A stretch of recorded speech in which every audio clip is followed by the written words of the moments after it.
আগে শিখতে হয় প্রেম মানে কি। তোর প্রেমের সঙ্গেই কেউ শিখায় নাই, আমি শিখাই দিই, মাথায় রাখিস।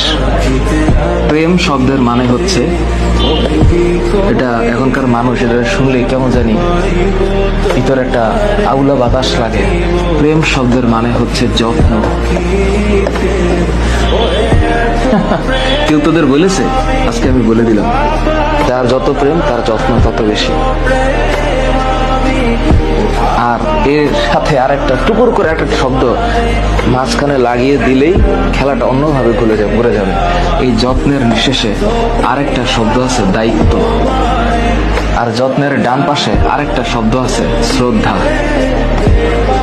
হ্যাঁ, আর যত্নের উপরের দিকে আরেকটা শব্দ আছে, এটার নাম হচ্ছে আরেকটা জিনিস। এটা মানে এটা এই সত্যতা, এটার নাম হচ্ছে প্রেম।